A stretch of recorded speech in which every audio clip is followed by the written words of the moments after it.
Hi, I'm Jill Monroe, a member of the African American Film Critics Association. Today, we are thrilled to be talking with the cast of the film After the Hunt, Ayo Edebiri, Michael Stuhlbarg, and Julia Roberts.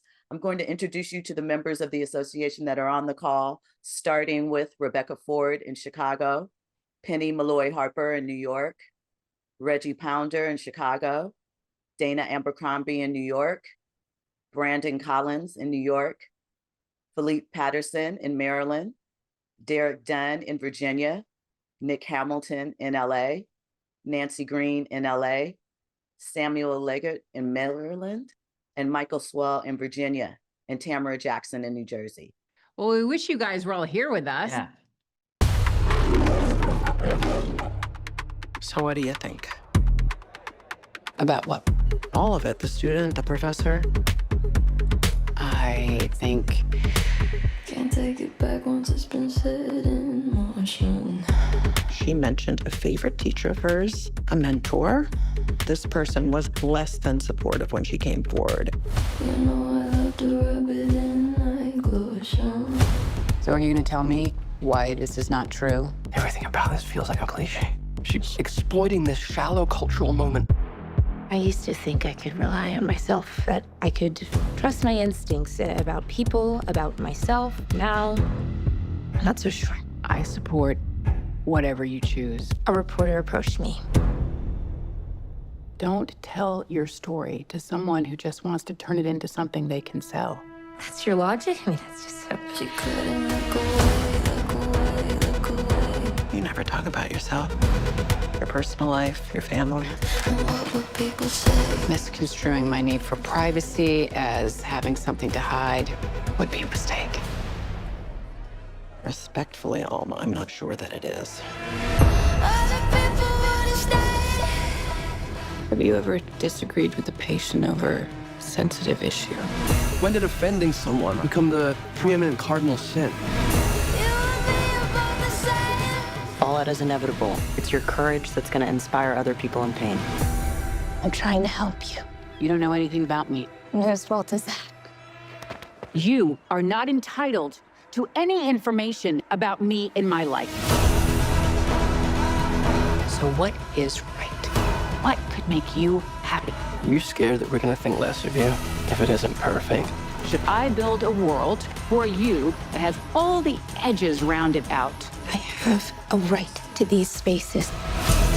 Had your chosen cell with niceties and trigger warnings. I am a desperate man, absolutely desperate. I almost feel bad for him. You should be ready. Ready for what? Hello, everybody. Nick Hamilton, Nightcast Media. My question is for Julia and Ayo. Can you talk just about the intensity in one of the scenes in the movie where Ayo's character and Julia's character, when Julia revealed that she knew who Ayo's character was, as far as just wanting to be like her and crossing the line.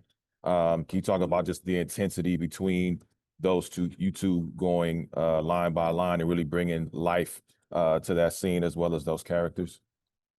I mean, I think by that point we were well into filming with each other. So in a weird way, there, at least for me, there was like a safety in kind of being able to go to those messy, dark places because we had begun to sort of start to build that foundation. And I felt personally really like just anchored and championed by Julia to have to be able to or get to go to those places. But if the scene is the scene that I think you're talking about with a little slap at the end of it, yes. Yes, absolutely. Okay, yeah, then that was horrible. Because I had to slap Julia Roberts, who I feel like, like how like Caribbean, I don't know if anybody's Caribbean here, but like Caribbean women and like Princess Diana, they're like, she's one of us, or like Celine Dion, like she's one. So that's my mother and Julia Roberts. So I was like, well, not ideal to have to be able to do that, but really, I think like we had spoken. We talked, and I just said to Ayo, like, just slap me. Like, I didn't want her to feel like she had to kind of pretend or, it's hard enough performing and trying to get what's inside of you outside in the right order and the timing and to sync up with your partner, but to also have any kind of reluctance or fear. I just wanted to do whatever I could to remove that from any faraway voice in her. So she was completely free to perform in the way that she wanted to. So that I feel like that was really my responsibility, was just to make sure my friend Ayo felt comfortable giving the performance that she wanted to give. For like both of those characters, I feel like they're also in different ways at such lows. And so there's something that also, it's a bit like gratifying that you get to have a release of that. And I think for a lot of these characters, there's different things that they're suppressing for, for different reasons. But for Alma also to be calling out very specific things that I think Maggie doesn't want to even be thinking about, as far as how she relates to herself, her own identity, what she's hiding, what she's trying to project and sort of have envelop her in Alma, to have that come out. It's like, it's very intense, but I'm glad that we were able to do it together. Mm-hmm. Thank you so much. Dynamic film, by the way. Thank you. My name is Penny Malloy Harper from Pembroke TV. Thank you for the outstanding talent in this provocative film. We're introduced to many great characters, but in particular, Alma, Maggie, and Frederick. In your opinion, whose character evolves the most from the character that we first initially met and made assumptions about, to the character that was revealed to us by the end of After the Hunt? Wow, that is a new and good question, Penny. Thank you. Wow. I mean, she said evolve. Yeah. I mean, but I feel Frederick is already quite evolved. Do you know what I Yes. mean? Is it okay if we knock you out Go ahead. elimination style? Sure. You mean to speak on it? You're evolved No, from the to- beginning. Yeah, I think so. I think Alma is the most unburdened by the end, because she has revealed something to Frederick, who is the center of her world. So I think in that regard, there's a big change. I don't know if it's evolution. Yeah. I would kind of, though, I think that type of unburdening might be more evolved. I feel like Maggie definitely has made a 180 by the last scene in the diner, like in terms of like appearance and how she carries herself, like who she associates with. But I don't know, and then I feel like I could see it either way, how internal that change is, or how evolved it is, if it is really her finally accepting parts of her identity, like, she's like, her hair is natural, she's wearing bright colors, she's not dressed like Alma. But is that another type of performance? Up for debate. But yeah, Frederick got knocked out just because he already is more evolved. Sorry. No. Yeah, I agree. Thank you so much. Thank you. Hi, I'm Reggie Ponder, the Real Critic out of Chicago. And this film is intensely focused on high stakes ambition, but many of the characters' actions are rooted in deep emotional attachments that often look like love, or perhaps something like desire, devotion, or calculated admiration. For Alma, it feels like she is positioned as the intellectual and emotional center, desired by her student, admired by her colleagues, maybe a little bit more, and loved by her husband. I'm curious, and this is for Michael and Julia, what do you two believe this film ultimately says about love? Is it a study of how love becomes distorted by ambition, or does it suggest that the yearning for connection is the true hidden driver behind all the conflict? Amazing. This is so great. I'm so excited right now. I had a friend say one time, if you want an interesting relationship, stay in one. And that is, I think, speaks so well to Alma and Frederick, and how long they've been together and how truly deeply devoted they are to each other, and how unconditional, particularly Frederick, is. He is unconditionally in love with his wife, as said by his wife. And I think that is, people are so taken with these two characters in a way that I hadn't really expected. Did you? No, no, not at all. It's really, I did. it's really, Yeah. it's so moving to me because they're so flawed and real, and almost so damaged, and she is so exhausting in her posturing and her performances, and this is the only place where she can in any way allow the shield to slip. And so they were really some of the more exciting scenes to portray, just because for me, Michael would do things so unexpected and not things that are just written down. You know, Frederick walks through the room, Alma watches him go. Suddenly it turns into this incredible thing, and I'm looking at him with this love and admiration. I just felt like everything Michael did made me look like a great actor. And so I want to be with Michael all the time.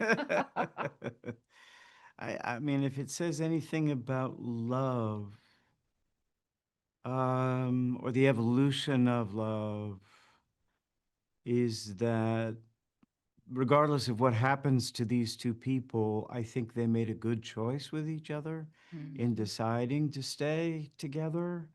At least I think his devotion towards her, she feels that, and I think people often say there's the lover and the lovee, but I also feel like those things often swap places in the most delicate of times as well. And you know, the person you choose to be with at the beginning of a relationship isn't necessarily the person you're gonna be with, you know, down the line. And that, I guess, part of love is accepting someone for who they are, who they're turning into.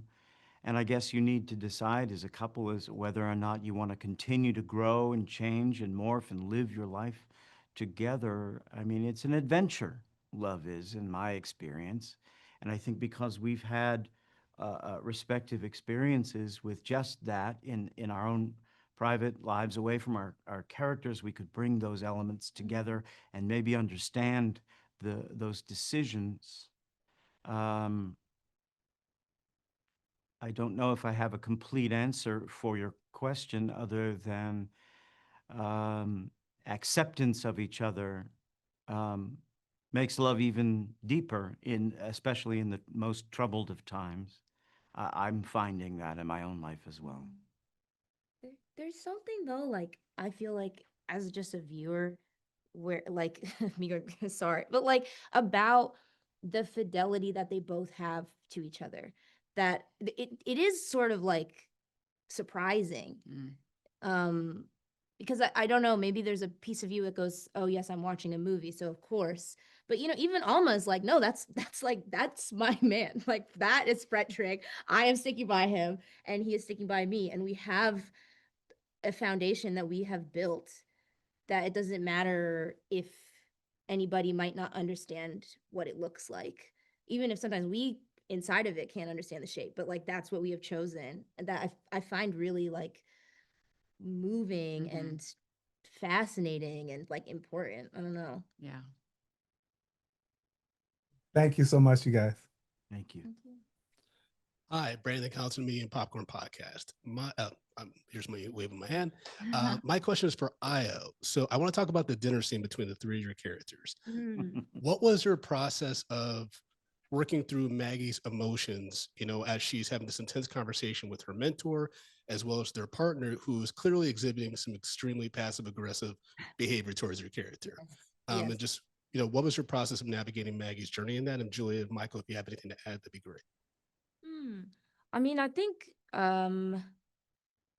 if anything, part of the process was just accepting that all of these things are happening all at once and allowing myself in moments as Maggie to, when she's trying to be composed, remain composed, and when a man is swinging through a massive door with a porthole holding a broom, blasting music after he's made you like the food from like the country that you've been adopted from, like if that annoyance is gonna come out, then it's like it's gonna come out. But I think like the main driver of this scene is like this conversation with Alma. Like I have to have this conversation with Alma.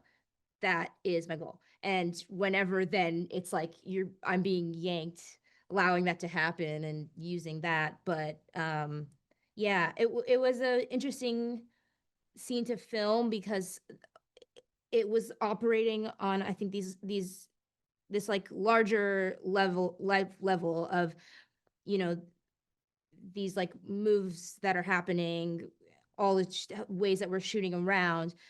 But there was also a lot of really intricate work that, Luca's doing, where he's like just doing shots of our hands, or like what we're eating or like what's happening on the table. So I think just sticking with each other to kind of keep track of all of that and just making sure that we're still all looking at each other in the eyes and creating this scene, this reality together. Thanks so much. Hi, Dana Abercrombie, The Coalition. My question is for Julia. I'm interested in the fact of how your secret manifests within your body and creates illness. And I wanted to know from the actor's perspective of carrying that kind of weight both within the body and within outward, what we see in the scenes. How does it change, if not the physicality, but the mentality of that character? Okay, these are really good questions. Yeah, Great. I'm pretty knocked out right now. That was something I talked about with Luca so much, the idea of this sort of like disease. What is wrong with her? Where is it coming from? How does it physically manifest itself? How is she, masking the pain and with the drinking and then the drug taking and the times that it creeps out, and that the only person who knows about it that is trying to keep a watchful eye is the beautiful Frederick. And it was something that watching it is so different than trying to manifest it and experience it to perform. Because with all of Alma's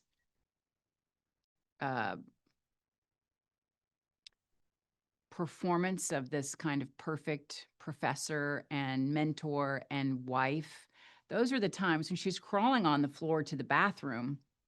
That's the real person. That's the real vulnerable, sick, broken, damaged person who needs help. And that's only when she's by herself that you see that. So I love that scene with Michael in the hospital. And it was probably one of, for me, the hardest scenes to get right before we filmed it, just to get the dialogue just right, because it was a very long scene for a while. And that, as we went along, seemed less and less correct.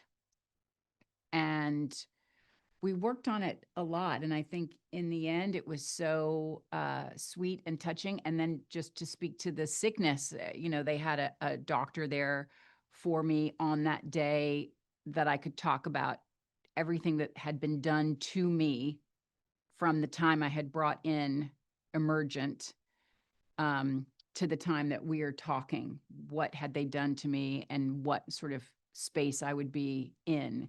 And it was so, I loved performing that scene with Michael. It was just really, to play small Alma was such a relief. Hello, everyone. My name is Philippe from Taji Mag. How are you? Good, thank you. Good, good. The question that kept lingering in my mind towards the middle and the end of the film is, do you think sometimes ambition can disguise itself as self-protection? And vice And vice versa. versa. Yeah, Yeah. definitely. Definitely. Ambition, I think, wears a lot of different disguises, right? Mm. And you might not even know that you Yeah. Or are not. yeah. Wow, that's a good. Ambition design itself as self-protection. Yeah, whoa, definitely. And desire as well. I think something happening in this movie too. Like having desire, but it looks like ambition, or making it look like ambition, or vice versa. Having something that looks like desire, but actually it is ambition. I mean, yeah. I wonder, and this is where I wish we were real experts in psychology and Freudian psychoanalysis, because where those things intersect, it definitely feels, I don't know, very real and very fertile and confusing. In terms of tenure, it seems like that it's the need to protect yourself professionally, to try to reach for the tenured position. It seems like an active goal of self-protection, in the ambition to achieve it initially.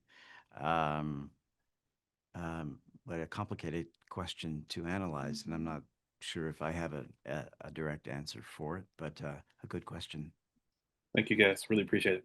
Jill Monroe, KBLA Talk 1580. My question is for all of you, or whomever cares to answer. There's an interesting through line that I didn't know who I could trust outside of Frederick in watching this and sort of going through it. And I feel like I would like to know how you portray a character or build a character that the audience's perception shapes so much on how much they believe the character, or what they're kind of presenting as far as who's right, who's wrong, and accountability and truth in this situation. Well, for me, I think all you can do is present your character's truth in that moment. You know, if you know that they're lying, but they're trying to be perceived as honest, that's the way you have to perform it. I mean, it's one of the fun things about this movie and all the characters, except for Steadfast Frederick, is that what we believe shifts. It kind of slips around and away from us throughout the movie. And well, maybe Chloe's character is pretty honest throughout.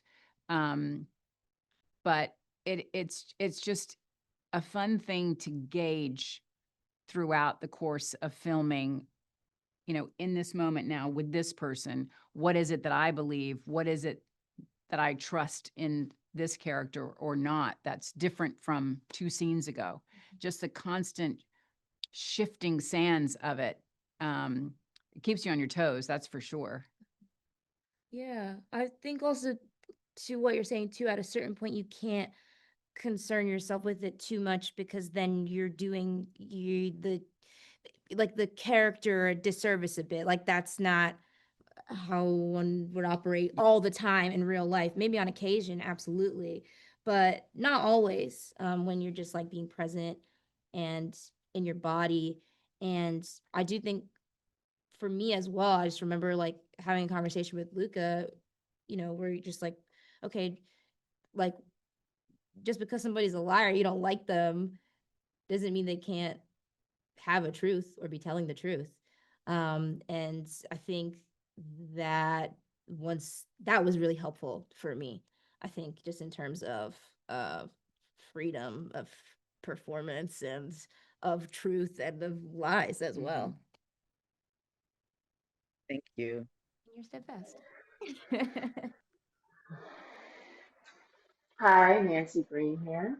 And first of all, I wanted to say that I really loved how Ayo and Julia, you handled that viral question. That was like really incredible. I thought just handling that. And so my question is, I wanted to know, playing these characters, and in this particular climate that we're in politically and socially, how was it playing the intensity there and also kind of dealing with that, like when you go out into the public and the assumptions that people make? I feel like it's like when we do something together. I mean, I'm now cribbing from you. Do it. But that's the job and that's the joy. And then obviously it's like there's almost like three projects. It's like the one that you read when you get it and you're going, oh wow, I have all these ideas, they're in my head, and I have all these questions, and oh, I wonder what this will look like. And then the thing that you do and you make together, and then that final piece that becomes yours, that's no longer ours. And I think that's just like the nature of the job and the kind of fun part of it also, or it's like, woohoo, 3 movies for one. But yeah, I mean, there's just for me like so much safety with these people, so much joy and exploration and excavation that I don't know, being able to do this with each other, that's what I remember filming, you know, like I don't remember thinking about, oh, I wonder this or I wonder that. Like just being present with you all was what happened for me. And even in this now, I'm like, thank God I get to be with these amazing people that I hold in such high esteem. And also like, I really love that they're in my life now. So yeah. I actually said that when I got home from work last night at 20 minutes to midnight, well, which is well past my second REM cycle. And 2 of my kids were home and came and sat with me for 10 minutes. And they were like, how are you doing, Mom? And I said, I am so lucky that I am locked in this room with no oxygen or proof of sunlight for 12 hours with people that I deeply adore, that I am so interested in what they say and their thoughts and musings on what we've all done together. It's just such a joy. And it really is sort of what is sustaining me through this version of service, because this is kind of our final service to these characters, is to sit here now as ourselves and present. So it's really interesting, and it's definitely, you know, taxing, but it keeps, you guys keep filling me back up. You know, just when I start to run out, then Ayo 45 minutes ago had me on the ground. She was slaying it. It was so good. And I just thought, yes, this is life. We are living our best lives right now. And it felt so good. True. That was amazing. Hi, I'm Michael Stuhlbarg from Washington, D.C. How are you doing? First, I just want to say, right here. First, I just want to say congratulations with this film. After the Hunt asked whether the past ever truly stays buried. Did making this film change the way you think about forgiveness and the weight of old secrets? There is, I said this yesterday, so forgive me, but just to have a Luca Guadagnino moment. There's a song that plays in this movie 7 times. One song, 7 different times. And it is a song that is about forgiveness and love. And talking to Luca about this film and about that musical choice is so illuminating, not only to the person he is, but the way that he wanted to put this movie together and portray these people in a way that's what the movie really is about to Luca, is about forgiving ourselves, forgiving each other, which I think holds hands with what you're talking about, which is listening, creating the space for having different opinions, having different frames of reference, and not holding you at arm's length for that, but saying, okay, so tell me more about that, because that's not at all how I see this situation. And then really accepting your answer. And as Luca says, the best part of life is when you change your mind. Or as Andrew put it, you become broken in a way. It's sort of anytime you're learning something, who you were before breaks a little bit, and it grows into something else. Sorry to interrupt. No, that's well expressed.